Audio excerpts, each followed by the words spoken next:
मैं देख रहा हूं जहां से मैं चल करके आया हूं,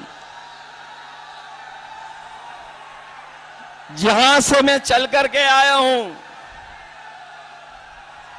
लगातार मुझे सड़कों पर जन सैलाब दिखाई दे रहा है जो अभी मैदान में नहीं पहुंच पाया है।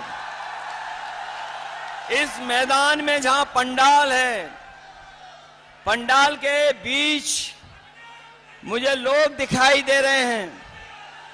दाईं तरफ जहां कहीं छाया नहीं है, अपना गमछा सर पे रख करके, और दूर बाईं तरफ ये जो जन सैलाब दिखाई दे रहा है, ये आज फैसला कर रहा है कि राहुल गांधी जी न केवल जीतेंगे बल्कि देश की रिकॉर्ड जीतों में ये रायबरेली शामिल होने जा रहा है। और ये जन सैलाब बता रहा है, ये जन सैलाब ने रायबरेली की राय तय कर दी है। रायबरेली की यही राय है, भाजपा यहां से जाए। हम लोग अक्सर भाषणों में सुनते हैं हर जगह पर, देश के एक नेता हैं जो हर जगह पर अपना झूठा रिश्ता निकाल लेते हैं। एक देश के नेता हैं, बहुत बड़े नेता, जहां जाते हैं वहां पर अपना एक झूठा रिश्ता निकाल लेते हैं। वो भी देखने और सुनने कि राहुल गांधी जी का सच्चा रिश्ता रायबरेली से है।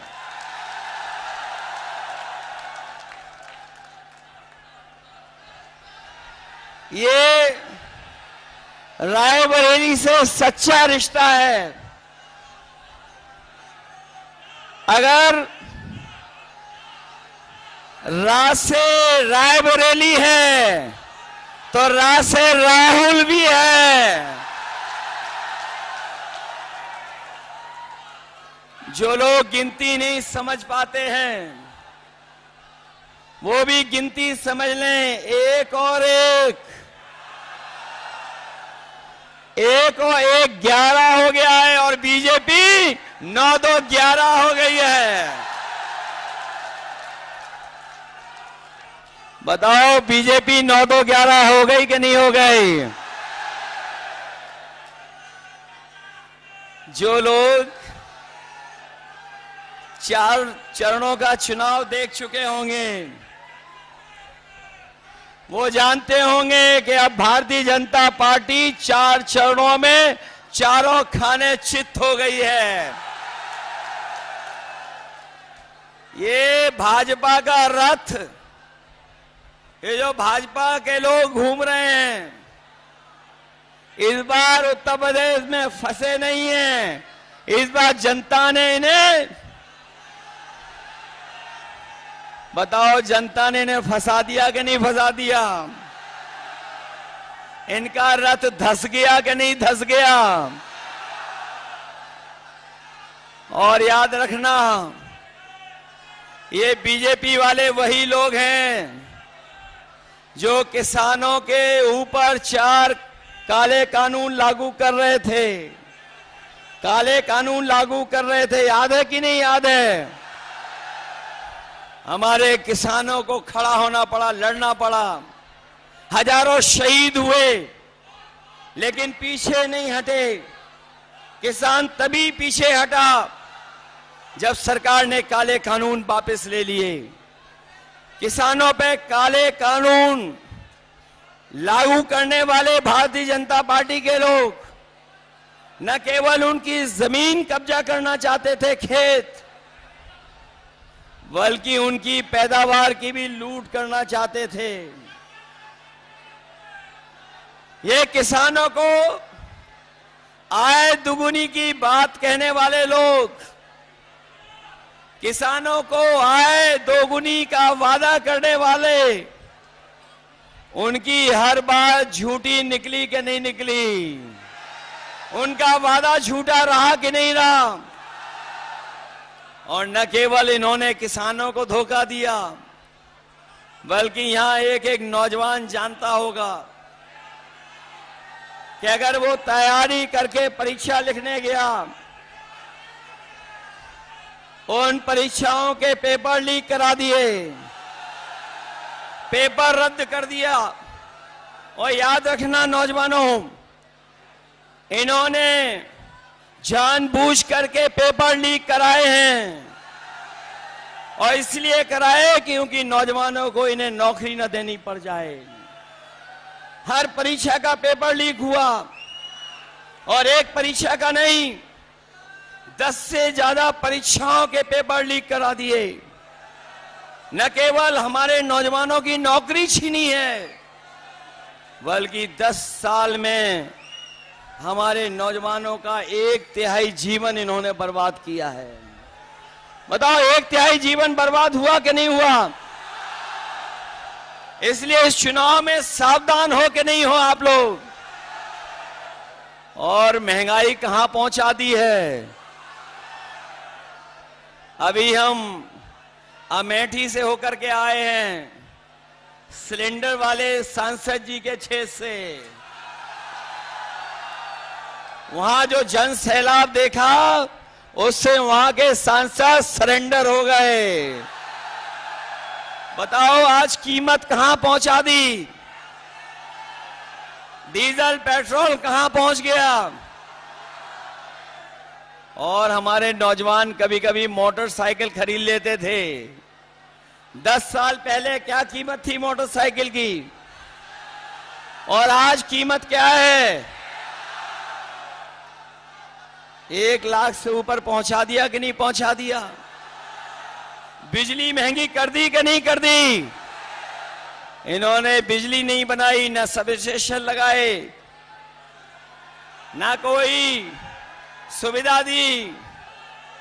लेकिन जब बिजली का बिल आ रहा है तो आपको करंट लग रहा कि नहीं लग रहा? बीजेपी के लोगों ने आपके साथ धोखा किया कि नहीं किया? इसलिए न केवल हमारे किसानों की बोरी से चोरी की है, बोरी से चोरी हुई। पहले 5 किलो, फिर 5 किलो, बताओ 10 किलो की चोरी हो गई कि नहीं हो गई? और जो नैनो यूरिया देते हैं, नैनो यूरिया तभी खरीदते हैं, या नैनो यूरिया को बिकवाने के लिए नया फार्मूला निकाला है कि जब तक डीएपी नहीं लोगे तब तक, या नैनो यूरिया नहीं लोगे तो डीएपी नहीं मिलेगी। ये सुनने में आ रहा है जिसने नैनो यूरिया बनाई वो भी भारत छोड़ के चला गया। इधर बीजेपी के लोग बड़े घबराए हुए हैं।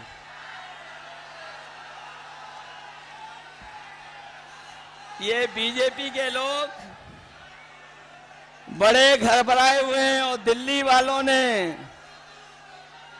जब से सुना है कि इंडिया गठबंधन गरीबों के लिए फैसले ले रहा है, ये दिल्ली वालों ने जब से सुना है, दिल्ली वालों ने जब से सुना कि गरीबों के लिए फैसले होने जा रहे हैं, तब से वो आपके प्रत्याशी के खटाखट खटाखट खटाखट की नकल करने लगे हैं। वो कह रहे हैं कि हम लोग विदेश चले जाएंगे, लेकिन हमारे देश की जनता जागरूक है। वो जानती है कि उन्होंने कुछ साल पहले ही अपने खासम खास लोगों को एक के बाद एक विदेश भेजने का काम किया था। बताओ, उनके जो मित्रगण थे या साथी थे, एक के बाद एक खटाखट खटाखट खटाखट विदेश भाग गए कि नहीं भाग गए? जो लोग देश को सपना दिखा रहे थे बड़ा बनाने का, बताओ कर्जे में डुबा दिया देश को कि नहीं डुबा दिया? और अब ये जनता कह रही है इनसे, अब जनता इनसे कह रही है कि अब आपको हटा देंगे, फटाफट फटाफट फटाफट। बताओ इन्हें हटा दोगे कि नहीं हटा दोगे?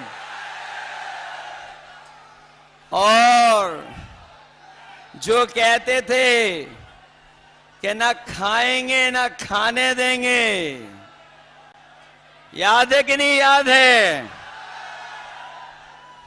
जो कहते थे कि ना खाएंगे ना खाने देंगे, बताओ वो सब डकार गए कि नहीं डकार गए? डकार गए। वो कह रहे हैं गटागट गटागट गटागट। बताओ खाने के बाद, इलेक्ट्रॉल बॉन्ड के बाद तो इन्होंने डकार भी नहीं ली। इसलिए ये चुनाव हमारे आपके भविष्य का तो है ही है। ये हमारे आपके भविष्य का चुनाव तो है ही है। इसके साथ साथ ये हमारे आने वाली पीढ़ी के भविष्य का भी चुनाव है। ये लोग बीजेपी वालों ने हमें आपको वैक्सीन लगवा करके, बताओ हमारी आपकी जान के पीछे पड़ गए कि नहीं पड़ गए? और अभी ये 400 पार का नारा देने के बाद बताओ संविधान को खत्म करना चाहते हैं कि नहीं? बताओ संविधान बचाओगे कि नहीं बचाओगे? ये लोग जो 400 पार का नारा दे रहे थे, ये 400 पार का नारा भूल गए हैं। और आप देख लेना, जैसे जनता का गुस्सा बढ़ता जा रहा है, हर चरण में जनता का गुस्सा इनके खिलाफ बढ़ता चला जा रहा है। 7वें चरण में जनता का गुस्सा 7वें आसमान पे होगा। इन्होंने किसान, नौजवान, व्यापारी और संविधान हर एक वर्ग को धोखा दिया। यही देश के प्रधान सांसद आए थे और कह रहे थे हम छुट्टा जानवर की समस्या का समाधान कर देंगे। हमारे किसानों को खेतों पे तार लगवाने पड़ गए। आए दिन किसी की जान जा रही है, कोई सुरक्षित नहीं बचा है। और अब तो ये जो 400 पार का नारा देने वालों को जनता कह रही है, और देश की 140 करोड़ की जनता कह रही है कि इस बार इनको 140 सीटों के लिए भी तरसा देंगे, क्योंकि इन्होंने आरक्षण भी हमारा छीनने का काम किया है। ये हमारे 69,000 वाले शिक्षक भर्ती, ये जानते होंगे, शिक्षा मित्र वाले जानते होंगे, या जिन्होंने तमाम नौकरियां की परीक्षा लिखी वो जानते होंगे कि इस सरकार में सब उल्टा पुल्टा हो रहा है। न केवल नौकरी छीनी जा रही है, नौकरी ना दें जिससे हम आरक्षण नहीं देना चाहते हैं, वहीं 69,000 वाले हर जगह पर बैठे रहे, सालों साल आंदोलन किया, लेकिन उसके बाद भी उन्हें न्याय नहीं मिला। हम अपने किसान, नौजवान और आम लोग कह के जा रहे हैं, ये इंडिया गठबंधन और समाजवादी लोग आने वाले समय में 4 जून के बाद जब बदलाव होगा तो आपकी हर समस्या का समाधान हम लोग करने का काम करेंगे। इसलिए आप सबसे मैं अपील करने आया हूं आप सबसे मैं अपील करने आया हूं,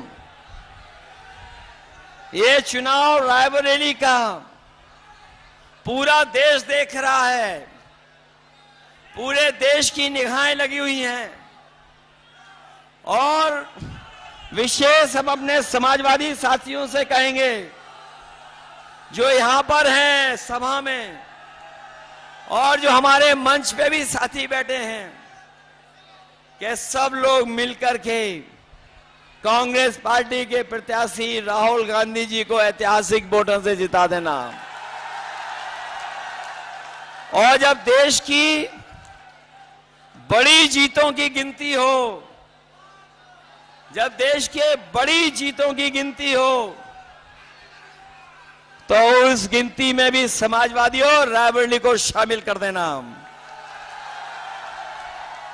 बताओ कितने वोट से जिताने जा रहे हो?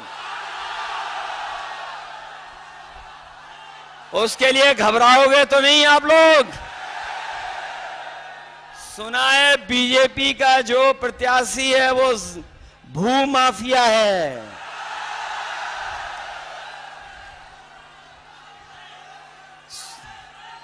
और बताओ बहुत धोखेबाज है कि नहीं है? अब मैं अपने कांग्रेस पार्टी के कार्यकर्ताओं से पूछूंगा, बताओ आपको धोखा दिया कि नहीं दिया? समाजवादियों आपको धोखा दिया कि नहीं दिया? ये जो समय समय पर बुलडोजर लेकर के चलते थे, बताओ अपने वोट का बुलडोजर चलवाओगे कि नहीं चलाओगे? और अगर आपको बूथ पे रोके तो रुक तो नहीं जाओगे? ये रायबरेली वाले हैं, बूथ का रास्ता ढूंढ लोगे कि नहीं ढूंढ लोगे? ऐसा तो नहीं कि अगर आपको रोके तो आप रुक जाओ। इनको अपना बूथ तो नहीं लूटने दोगे? इसलिए हराओ ऐसे भूमाफिया को और धोखेबाज को। बताओ धोखा दिया कि नहीं दोगा? सुनने में आया है कि हमारा दूसरा धोखेबाज भी यूं ही चला गया है।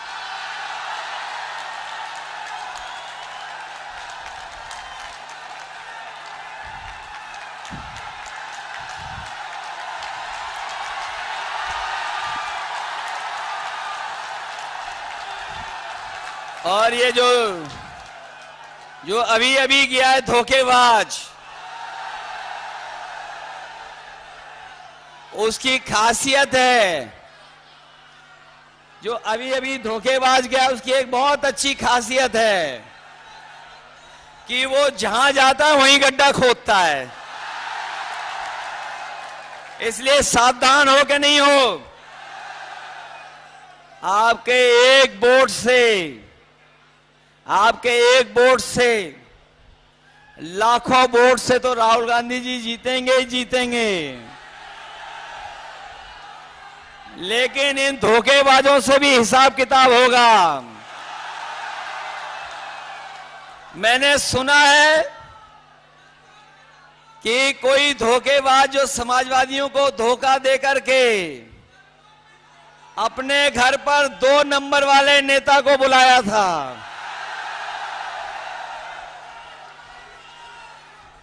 कौन से नंबर वाले नेता को? अरे भाई मैं नहीं बोल सकता 2 नंबरी नेता।